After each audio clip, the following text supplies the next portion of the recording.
کیا قدیم مصری تہذیب میں خواتین کو آج سے بھی زیادہ حقوق حاصل تھے؟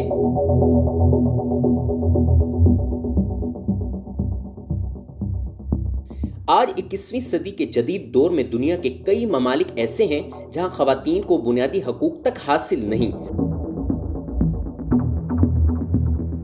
حقیقت یہ ہے کہ پوری دنیا میں خواتین کی جانب سے کئی حقوق کے حصول کی جدوجہد جاری ہے۔ ورلڈ بینک کی جانب سے ویمن بزنس اینڈ دی لا 2023 کے عنوان سے رپورٹ شائع کی گئی، جس میں انکشاف کیا گیا تھا کہ اس وقت دنیا میں صرف 14 ممالک ایسے ہیں جہاں خواتین کو مرد حضرات کے مساوی حقوق حاصل ہیں۔ دراصل دنیا کے ترقی یافتہ ممالک میں بھی خواتین کو کئی اہم حقوق آج سے لگ بھگ ایک صدی قبل ہی ملے تھے۔ تاہم تاریخ دانوں کا دعویٰ ہے کہ قدیم مصر کی خواتین کو 5000 برس قبل کئی شعبوں میں آج کے زمانے کی خواتین کے مقابلے میں زیادہ رائٹس حاصل تھے۔ تاریخ دان آخر ایسا دعویٰ کس بنیاد پر کرتے ہیں؟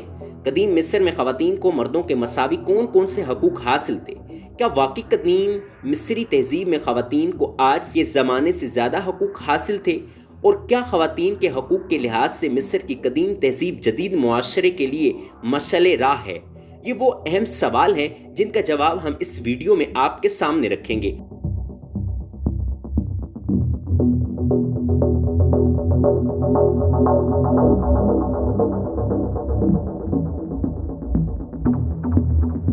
تاریخ دانوں کے مطابق قدیم مصر کی عظیم سلطنت کی بنیاد 3100 قبل مسیح میں رکھی گئی تھی۔ ماہرین اب تک اس شاندار تہذیب کی ان گنت خوبیوں کی کھوج لگا کر ہمارے سامنے لا چکے ہیں اور کئی رازوں سے پردہ اٹھانے کے لیے کوشاں ہیں۔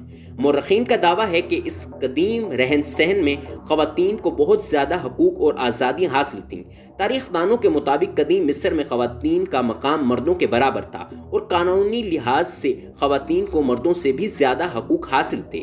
اس وقت کے معاشرے میں وراثت کی منتقلی ماں کی طرف سے ہوتی تھی، یعنی جائیداد وراثت میں ماں سے بیٹی کو منتقل ہوتی تھی۔ مورخین کے مطابق خواتین کو نہ صرف وراثت میں جائیداد مل جاتی تھی بلکہ وہ اس جائیداد کو اپنی منشا سے مینج کرنے کے لیے بھی مکمل با اختیار تھی۔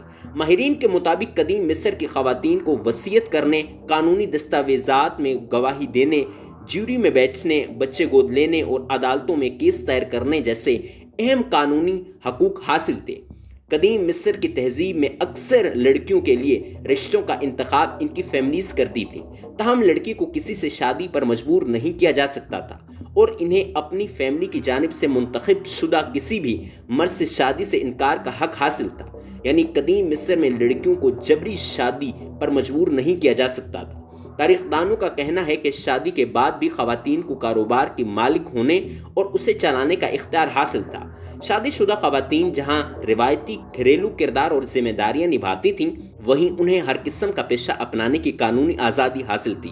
اس دور میں خواتین کی جانب سے عموماً جو پیشہ جات اپنائے جاتے تھے، ان میں کاتب، اسکرائب، پادری، معلمہ، ڈانسر، میوزیشین، بنائی کرنے کا کام، ویور اور طبیب وغیرہ شامل تھے۔ مورخین کے مطابق نچلے طبقے کی خواتین کھیتوں میں اپنے شوہروں کے ساتھ کام کر کے ان کا ہاتھ بٹاتی تھیں۔ اس ہزاروں برس پرانے معاشرے میں طلاقیں بھی عام تھیں۔ طلاق کا عمل مرد کے ساتھ خاتون کو بھی شروع کرنے کا اختیار حاصل تھا۔ تاریخ دانوں کے مطابق شادی سے قبل معاہدہ کیا جاتا تھا جس کا عام طور پر بیوی کو فائدہ ہوتا تھا۔ اگر شوہر کی جانب سے طلاق مانگی جاتی تو اسے شادی کی جائیداد میں سے دعویٰ کا حق حاصل نہ تھا۔ مورخین کے مطابق طلاق کی صورت میں بیوی کو اصل جہیز واپس ملتا تھا۔ اس کے علاوہ شادی کے عرصے کے دوران جو اثاثے ہوتے تھے یا جو کچھ خاتون کی وراثتی جائیداد ہوتی تھی، طلاق کی صورت میں وہ سب کچھ خاتون کی تحویل میں دے دیا جاتا تھا۔ تاریخ دانوں کا کہنا ہے کہ اس پرانے معاشرے میں شادی کا بنیادی مقصد وارث پیدا کرنا تھا اور زیادہ طلاقیں ایسے جوڑوں میں ہوتی تھیں جو اولاد کی نعمت سے محروم رہتے تھے۔ مورخین کے مطابق اس قدیم تہذیب کو اولین پریگننسی ٹیسٹ دریافت کرنے کا کریڈٹ بھی جاتا ہے۔ اس منفرد ٹیسٹ کی مدد سے قدیم انسان ایک طرف کامیابی سے پریگننسی کا پتہ چلاتا تھا تو دوسری جانب پیٹ میں موجود بچے کی جنس کو بھی جان لیا جاتا تھا۔ اس حیرت انگیز ٹیسٹ کا طریقہ کار کچھ یوں تھا کہ جس خاتون کو حاملہ ہونے کا شبہ ہوتا تھا وہ گندم اور جو کے دانوں سے بھرے کپڑے کے بیگ پر یورینیٹ کرتی تھی۔ تھیلے میں موجود دانے نہ اگتے تو تصدیق ہو جاتی کہ خاتون غیر حاملہ ہے، لیکن اگر جو اور گندم میں سے کسی کا بھی اگاؤ ہو جاتا تو اس سے حاملہ ہونے کی تصدیق ہو جاتی تھی۔ اگر گندم پہلے اگتی تو اس کا مطلب ہوتا کہ پیٹ میں موجود بچہ لڑکی ہے، اور اگر جو پہلے اگتی تو اس کا مطلب تھا کہ لڑکا پیدا ہوگا۔ جدید اسٹڈیز کے مطابق یہ ٹیسٹ کافی حد تک درست تھا اور اس کی مدد سے کامیابی سے 70 اور 85% کے درمیان پریگننسیز معلوم کر لی جاتی تھیں۔ مصری مائیں بچوں کو 3 برس تک دودھ پلاتی تھیں۔ نچلے طبقے کی بچیوں کو ان کی مائیں زندگی کی مہارتیں سکھاتی تھیں، جبکہ بڑے طبقے سے تعلق رکھنے والی بچیوں کو باقاعدہ پڑھنا لکھنا سکھایا جاتا تھا۔ ماہرین کے مطابق قدیم مصر کی اشرافیہ کلاس کی بچیوں کو سیاست اور تاریخ جیسے مضامین پڑھائے جاتے تھے۔ تاریخ دانوں کے مطابق قدیم مصر میں خواتین کے پاس بچے نہ پیدا کرنے کا بھی اختیار تھا۔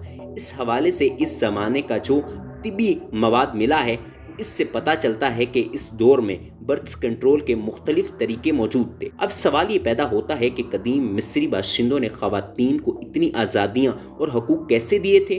وہ کون سے عوامل تھے جنہوں نے اس معاشرے کو خواتین کے لیے مساوی پیدا کرنے پر مائل کیا تھا؟ تاریخ دانوں کو اس اہم سوال کا جواب قدیم مصریوں کے مذہب سے ملتا ہے۔ ماہرین کے مطابق خواتین سے اس سلوک کی بنیاد مصریوں کا مذہب فراہم کرتا تھا۔ ان کے عقیدے کے بنیادی اجزاء میں مساوات اور توازن شامل تھے۔ وہ دیوتاؤں کے ساتھ دیووں کی پوجا بھی کیا کرتے تھے۔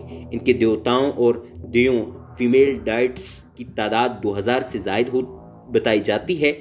مندر پینتھون میں دیوتاؤں کے علاوہ کئی دیووں بھی ہوتی تھیں، اور مصریوں کا ماننا تھا کہ ہر دیوی کسی خاص کام میں ماہر ہے۔ زندگی کو ڈھنگ سے گزارنے کے لیے ہر دیوی دیوتا کی پرستش کو ضروری سمجھا جاتا تھا۔ ماہرین کا ماننا ہے کہ مصریوں کے مذہب کے انہی پہلوؤں نے انہیں خواتین کو کئی حقوق دینے پر مائل کیا تھا۔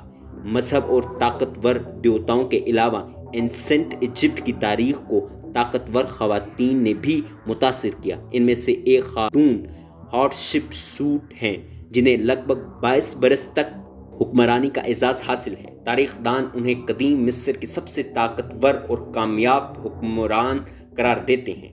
یہ مصر کی خاتون فرعون۔ قدیم مصر کی ایک اور مشہور خاتون کلیوپیٹرا ہیں، جنہیں کئی تاریخ دانوں کی جانب سے تمام وقتوں کی سب سے طاقتور اور خوبصورت خاتون کے القابات سے نوازا گیا۔ ناظرین، یہ ہیں 5000 برس سے زائد پرانی انسانی تہذیب کے حقائق، جہاں خواتین قانونی، سماجی اور روحانی لحاظ سے با اختیار تھیں، فیصلہ سازی سے آزاد تھیں۔ خواتین کو مردوں کے مساوی حقوق حاصل تھے، جہاں انہیں جبری شادیوں سے انکار کا حق حاصل تھا۔ اب سوال یہ ہے کہ آج کی ماڈرن تہذیب کے بیشتر ممالک قدیم مصری تہذیب کے معیار اور پیمانے پر خواتین کو کتنے برس میں با اختیار اور آزاد کر پائیں گے؟